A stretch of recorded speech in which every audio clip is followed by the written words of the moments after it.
What's up guys, Todd here from Whale Guitar, where we teach you music through songs, and today's song is Santeria by Sublime. The big takeaway from this song is probably the bar chords. So what we're going to do is run through all of the bar chords used in the song. There's 5 of them. We're going to talk about the structure of the song. There's only kind of 2 parts, like an intro verse part and a chorus part, and we're also going to look at the guitar solo too. One thing we'll talk about is, like, really quickly, is in a second we're going to zoom in and touch on bar chords, how to find them and stuff. But if you need to know more information about this, we do have this in our 80/20 Whale Guitar course, which you can click on the link in the below, and that'll take you there. So if there's anything you're unsure of, you can always check that out there. Anyway, we're going to get straight into it. The first chord we're looking at is an E major, which is a bar chord with a root note on the A string. So basically the concept behind the bar chords is you need to know these 4 chords. So E major, the root note is on our open E string, so E major and E minor. Okay, so when you play a bar chord, it comes from that E major shape, so that'd be F, F sharp, G, G sharp, A. And it's the same thing to make that a minor, you just take that middle finger off. Okay, if the root note's on the A string, you start with an A major, the bar in this kind of chord now is like, you're gonna flatten your 3rd finger across these 3 notes here. So you're gonna go, there's A, if you take that up 1 fret, this is doing the barring. So your first finger doesn't have to play all of this down here, it's really just hitting that root note on the A string.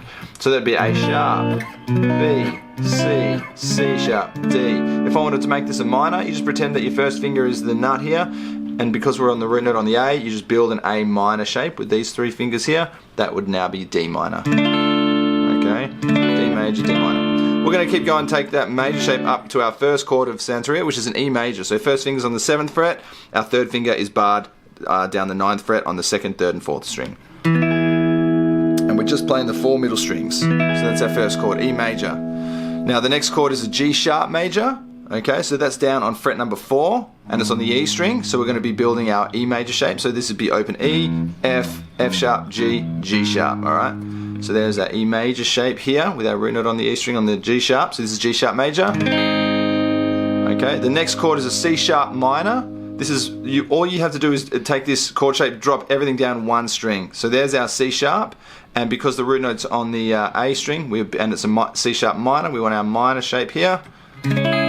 C sharp minor, and then the 4th chord is a B major with a root note on our E string. That's a B there.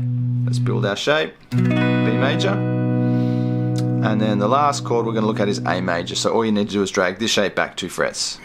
There's A major there. So let's just quickly take you through the verse kind of chord progression. We're going to be playing E major, G sharp, C sharp, B. Now this song has a bit of a reggae feel, so we're going to be kind of playing on the offbeat. So it'd be like, I should say the song starts with arpeggios. So arpeggios is kind of like you hold the chord shape on and you're just kind of picking the notes. And it just runs through that chord progression, the G sharp.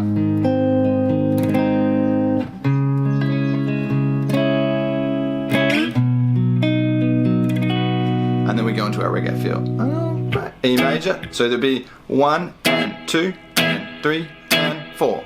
So we're on the off beats, okay? The off beats are the and. So 1 and 2 and 3 and 4. Now you can hear these chords aren't ringing out. There's a rest in between. So the way I do that is I just release the pressure in my fretting hand. I will kind of, if you look at my fingers there, you'll see them just kind of come off the strings. That will stop the chords from ringing out. So it's 1, 2 and 3 and 4 and G sharp,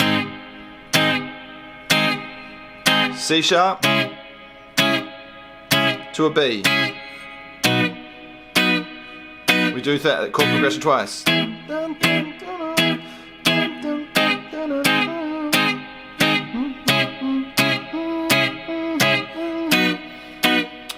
That's your verse progression. That's it for the whole song. So if you need to go back and rewind and go through that slowly, the hard part here would be definitely kind of not only getting enough pressure to press down on bar chords if you're new to bar chords, but also the transition from chord to chord. Okay, let's look at the chorus part. We're starting on an A major, one of the A major chords. Same rhythm. We're going for that same reggae feel. So we're going to go 2 on A, 2 on B. So this is in 1 bar. It goes 1 and 2 and 3 and 4. So that was A to B. Let's do that again. So for this whole chorus, there's 2 chords per bar, okay? So 2 downstrokes on each chord. So it'll be A major, so 1 and 2 and 3 and up to B, and we're going to an E major, 1 and 2 and 3 and 4, and we'll do that 3 times. A, B, and E, C sharp minor.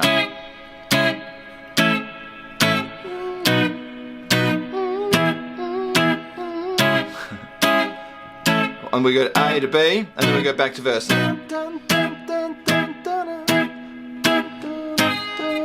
We go back into that verse riff, okay?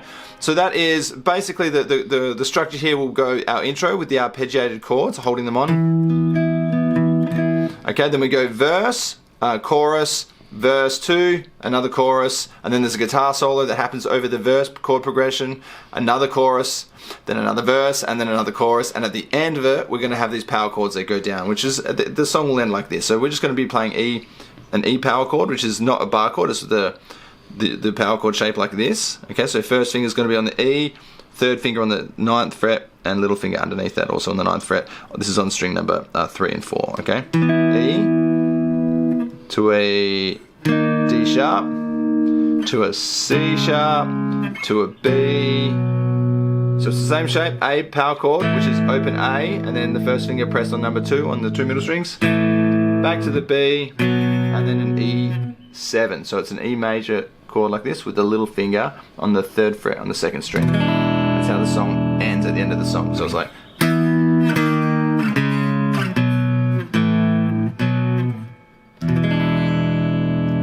So what we're going to do right now is we're going to show you the guitar solo. So what I'll do is quickly play you the verse. I've got a looper here, by the way. So in part of this pedal that I'm using, it has a loop function, so I can record a section of the song and then have it play back, and then I can play over the top of that. If you don't have a looper, there's many ways that you can do it.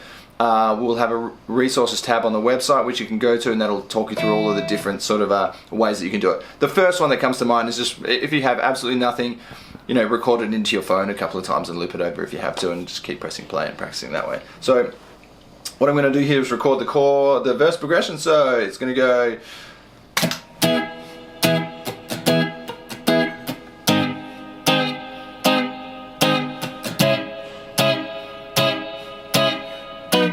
And I'll play the solo over the top.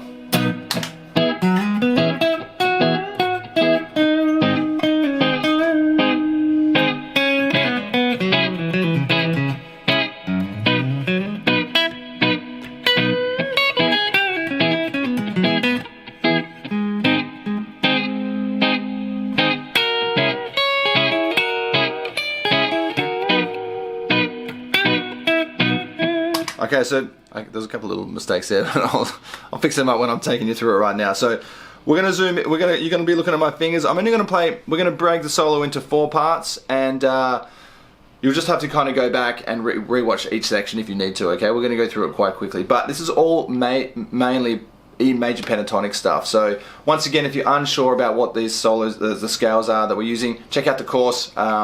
We go into it in much more depth, so you can really have a really good understanding of it. Essentially, it's an E major, yeah. So that's our E major pentatonic scale, but it obviously uses a lot of the other shapes. So we're starting on the 7th fret with our first finger. Let me just play you the first section. It goes.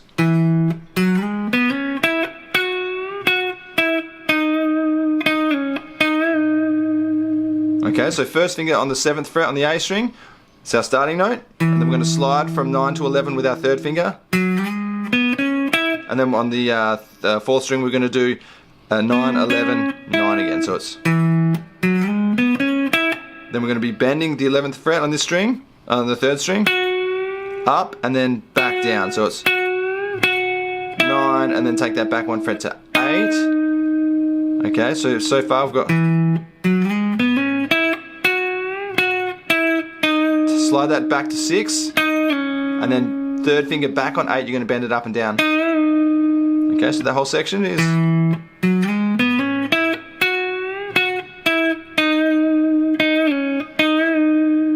Next part, you're going to take your 3rd finger back to fret 6. I'm going to play for you.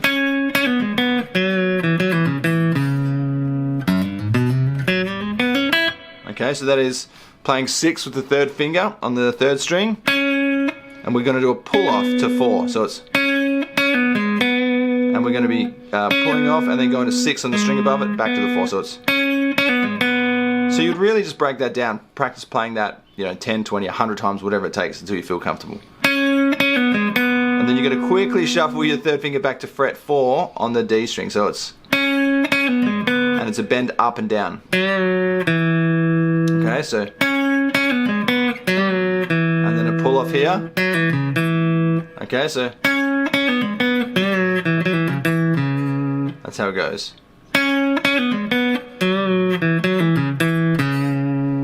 Alright, here we go, let's keep going. We're going to go 1st finger on 2. This is a little chromatic run. This is all hammer-ons. So you pick the string once on fret 2 and you hammer on your 2nd finger on fret 3, 3rd finger on 4. Okay? And same on the next string. And the next string you got to shoot your 1st finger up to fret number 4. Same thing though. Okay, and then on the next string it's just going to be 4 to 6. And then 2nd finger on the 5th fret here. So that run is... So the whole part is...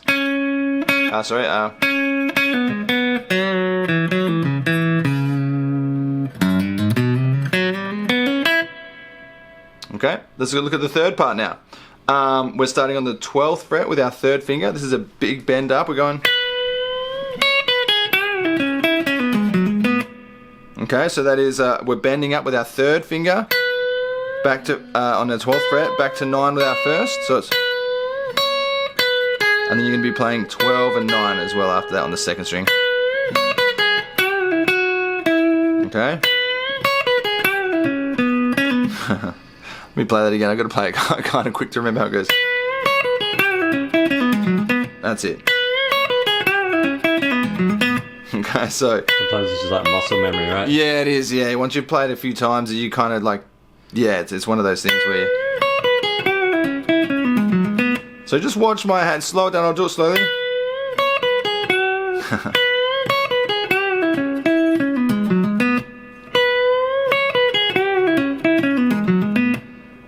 And then we go, yeah, sorry, so after that 7 and then, so we're going to go little finger on the 11th fret, 2nd finger's on 10. So you go 11, 10, 11, then together, and then with the last part is, sorry, we're having our 3rd finger pressed down on the 11th fret on the 2nd and 3rd string, and you're bending that up. And then you're going to have your 1st finger flat on 9, playing down the 1st, 2nd and 3rd string. So it's...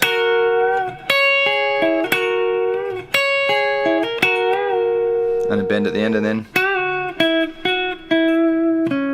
Okay, let me play it for you from the start. So that is quite complicated, but if you just break it down section by section and work on it, it's not too bad if you have played a little bit of guitar soloing before. So here we go.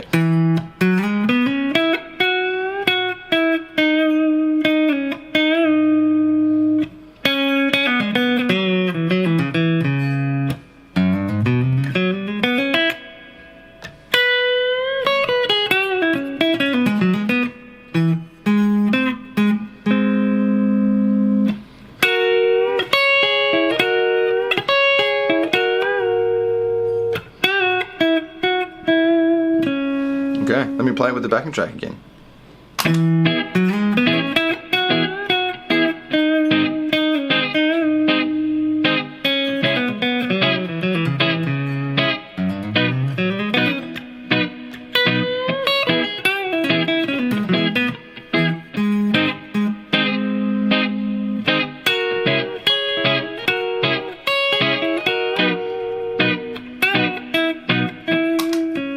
There you go.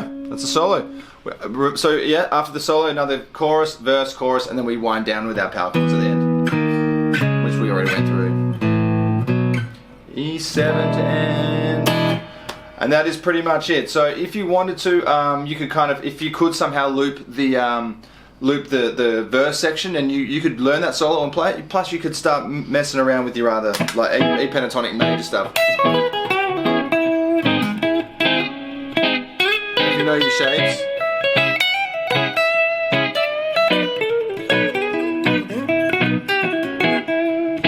So that's being in the key of E major. You can play E major pentatonic, of course. You can also chuck in a little bit of minor there as well. That works too. So yeah, any questions or anything like that, please hit us up. We'd love to hear from you. We hope you've enjoyed the lesson. And yeah, until next time, just keep practicing hard. Remember, bar chords are the kind of the hardest. Once you learn how to play a bar chord, I think they're the hardest chords to learn. So they're certainly the most frustrating ones, and certainly getting a lot of pressure on that first finger, especially with the ones with the root note on the E string. Getting that pressure on that first finger. I guess a little hint I would give you is just you got to keep practicing. But if you can kind of put your elbow in front of your stomach, sort of thing, that kind of helps your finger get. Not that it can roll onto its side, but if you do it that way, you kind of seem to. You don't have to push down as hard, sort of thing.